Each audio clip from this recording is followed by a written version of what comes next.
Phone tapping కేసులో ప్రభాకర్ రావు విచారణ ముగిసింది.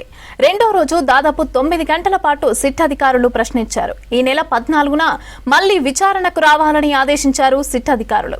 గత అసెంబ్లీ ఎన్నికల సమయంలో అలాగే దానికి ముందు జరిగిన ఉప ఎన్నికల సమయంలోనూ ప్రభాకర్ రావు వాడిన సెల్ ఫోన్లను తమకు అప్పగించాలని ఇప్పటికే సిట్ అధికారులైతే ఆదేశించారు. ఇప్పటికే అరెస్ట్ అయిన రాధాకిషన్ రావు, తిరుపతన్న, భుజంగరావు, ప్రణీత్ రావు ఇచ్చిన స్టేట్మెంట్స్ ఆధారంగానే ప్రభాకర్ రావును సిట్ అధికారులు ప్రశ్నించారు.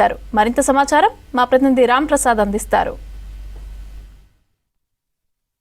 రెండవసారి మాజీ ఎస్ఐబి చీఫ్ ప్రభాకర్ రావు విచారణకు వచ్చేప్పటి క్రితం ముగిసింది. మనం చూస్తున్నాం ప్రభాకర్ రావు గత 15 నెలల నుంచి అయితే ఫోన్ ట్యాపింగ్ కేసుకు విచారణకు హాజరవని క్రమంలో అయితే ఎటకేలకు ఇటు తెలంగాణ రాష్ట్రానికి అయితే ప్రభాకర్ రావును తీసుకొచ్చినటువంటి సిట్ అధికారుల బృందం అయితే ఈరోజు రెండవసారి మనం చూస్తే మొన్న 9వ తేదీన తొలిసారి 8 గంటల పాటు ప్రభాకర్ రావును విచారణ జరిపినటువంటి సిట్ అధికారుల బృందం ఈరోజు 9 గంటల పాటు కూడా ఇటు మాజీ ఎస్ఐబి చీఫ్ ప్రభాకర్ రావును అయితే పలు ప్రశ్నలతో కూడినటువంటి విచారణ అయితే చేయడం జరిగింది. ముఖ్యంగా మనం చూస్తున్నాం ఫోన్ ట్యాపింగ్ కేసులో కీలక వ్యక్తిగా అంటే A1గా ఉన్నటువంటి ప్రభాకర్ రావుపై అయితే మనం చూస్తున్నాం తొలి నుంచి కూడా ఈ కేసులో ఉన్నటువంటి అక్యూజ్ని అందరినీ కూడా విచారణ జరిపి అధికారులను జైలుకు పంపించినటువంటి సిట్ అధికారుల బృందం అయితే ఇటు ప్రభాకర్ రావుకు సంబంధించినటువంటి స్టేట్మెంటే కీలకం కాబోతుందనే విధ కోణంలో అయితే దర్యాప్తు కొనసాగిస్తున్నారు. ఎందుకంటే ఇప్పటివరకు విచారణ జరిగిన క్రమంలో అధికారులు ఫోన్ ట్యాపింగ్ జరిగింది, ఫోన్ ట్యాపింగ్ ఉన్నతాధికారుల ఆదేశాల మేరకు మాత్రమే ఫోన్ ట్యాపింగ్ చేశామంటూ కూడా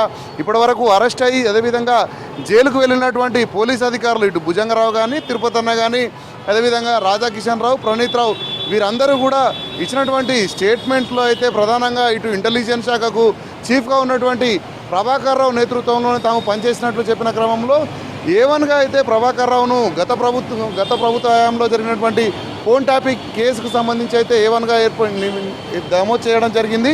ఈ క్రమంలోనే ఫోన్ ట్యాపింగ్ కేసును అయితే మనం చూస్తున్నాం మార్చి 10, 2024లో కేసు నమోదు చేసినటువంటి 2 రోజులకే ఇటు మాజీ ఎస్ఐబి చీఫ్గా ఉన్నటువంటి ప్రభాకర్ రావు అయితే అమెరికాకు వెళ్ళడం జరిగింది. అమెరికా వెళ్ళినటువంటి ప్రభాకర్ రావును కూడా ఎట్టకేలకు ఇటు పోలీస్ అధికారులు రెడ్ కార్నర్ నోటీసులతో పాటు లుకౌట్ నోటీసులు జారీ చేసిన అనంతరం అయితే తీసుకురావడం జరిగింది. మొన్న జరిగినటువంటి విచారణ అనంతరం అయితే ఈరోజు కూడా విచారణ చేయడం జరిగింది. 9 గంటల పాటు ఫోన్ ట్యాపింగ్ కేసుకు సంబంధించి మనం ముఖ్యంగా చూస్తే గత ఎన్నికల సమయంలో ఎన్నికలకు ముందు అదేవిధంగా మునుగోడు ఉప ఎన్నికల సమయంలో ఫోన్ ట్యాపింగ్ జరిగినట్టు వస్తున్నటువంటి ఆరోపణలపై అయితే పూర్తి స్థాయిలో సిట్ అధికారుల బృందం అయితే ప్రభాకర్ రావును 9 గంటల పాటు విచారించడం జరిగింది. మొన్న జరిగినటువంటి విచారణలో అయితే ఆ సమయంలో ప్రభాకర్ రావు ఉపయోగించినటువంటి ఫోన్లు, అదేవిధంగా ల్యాప్టాప్లు, అదేవిధంగా అక్కడ ప్యాడ్కి సంబంధించినటువంటి అన్ని వస్తువులను కూడా తీసుకురావాలని అయితే సిట్ అధికారుల బృందం తెలిపిన క్రమంలో వాటిని ఈరోజు తీసుకురావాల్సిందిగా అయితే ఇటు ప్రభాకర్ రావుకు సూచించడం జరిగింది. అనంతరం ఈరోజు కూడా ప్రభాకర్ రావును పలు కోణాలలో ఎందుకంటే గతంలో వచ్చినటువంటి అధికారుల వాంగ్మూలాన్ని ఆధారంగా చేసుకొని అయితే అన్ని కోణాల్లో కూడా ఇటు సిట్ అధికారుల బృందం అయితే సుదీర్ఘంగా విచారణ చేయడం జరిగింది.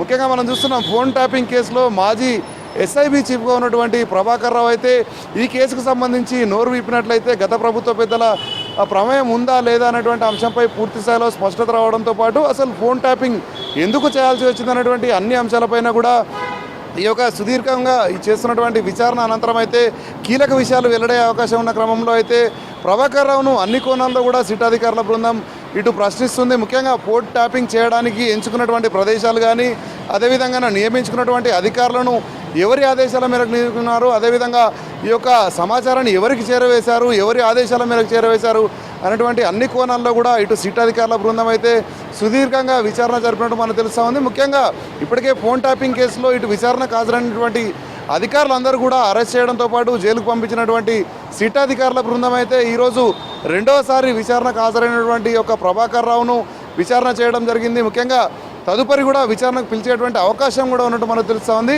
దీనికి సంబంధించి చూస్తే కీలకంగా ఉన్నటువంటి వ్యక్తి ప్రభాకర్ రావు కావడంతో ఫోన్ ట్యాపింగ్ కేసులో రెండోసారి విచారణకు హాజరైనటువంటి మాజీ ఎస్ఐబి చీఫ్ ప్రభాకర్ రావును సుమారు 9 గంటల పాటు విచారించినటువంటి ఫోన్ ట్యాపింగ్ కేసుకు సంబంధించిన సిట్ అధికారుల బృందం అయితే 2 రోజుల సమయాన్ని ఇస్తూ మరొకసారి ఈ నెల 14వ తేదీన ఫోన్ ట్యాపింగ్ విచారణకు మరొకసారి హాజరు కావాలంటూ కూడా తనకు నోటీసులు అయితే ఇవ్వడం జరిగింది. దీనికి సంబంధించి ఈ నెల 14వ తేదీన మరొకసారి ప్రభాకర్ రావును అయితే సిట్ అధికారుల బృందం అయితే ప్రశ్నించనుంది. కెమెరామ్యాన్ సాయితో రామ్ ప్రసాద్, V6 న్యూస్, హైదరాబాద్.